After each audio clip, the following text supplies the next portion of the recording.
अस्सलामुअलैकुम, मैं हूं मोहम्मद इश्तियाक कादिर। आप देख रहे हैं मेरा यूट्यूब चैनल जनाब एचडी न्यूज़।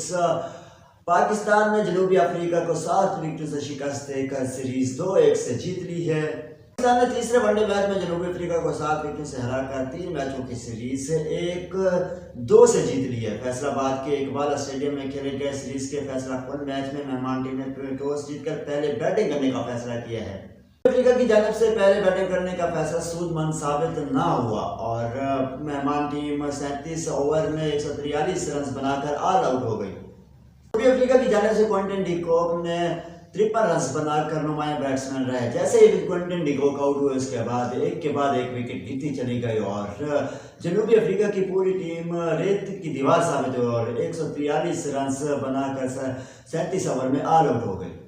अगर पाकिस्तान की बॉलिंग लाइन की बात की जाए तो पाकिस्तान की जानिब से अबरार अहमद ने 4 और शहीनशाह अफरीदी, सलमान अली आगा और मोहम्मद नवाज ने 2-2 खिलाड़ियों को आउट किया। अगर पाकिस्तान की बैटिंग लाइन की बात की जाए तो पाकिस्तान की जानिब से सैम अयूब ने 77 और बाबर आजम ने 27 रन बनाए और मोहम्मद रिजवान 32 और सलमान अली आगा 5 रन बनाकर नॉट आउट रहे। और आपको ये भी वाज़ेह करता चलूं कि सीरीज के पहले मैच में पाकिस्तान ने मेहमान टीम को 2 विकेट से शिकस्त दी थी, जबकि दूसरे वनडे मैच में जनूबी अफ्रीका ने ग्रीन शर्ट्स के खिलाफ 8 विकेटों से कामयाबी हासिल की थी। और तीसरे और फैसला कुन मैच में पाकिस्तान ने साउथ अफ्रीका को 7 विकेट से शिकस्त देकर सीरीज अपने नाम कर ली है। और इस तरह की वीडियो देखने के लिए हमारे यूट्यूब चैनल जनाब एचडी न्यूज़ को सब्सक्राइब करें और बेल आइकन लाजमी करें, क्योंकि हर आने वाली वीडियो आप तक पहुँच सके।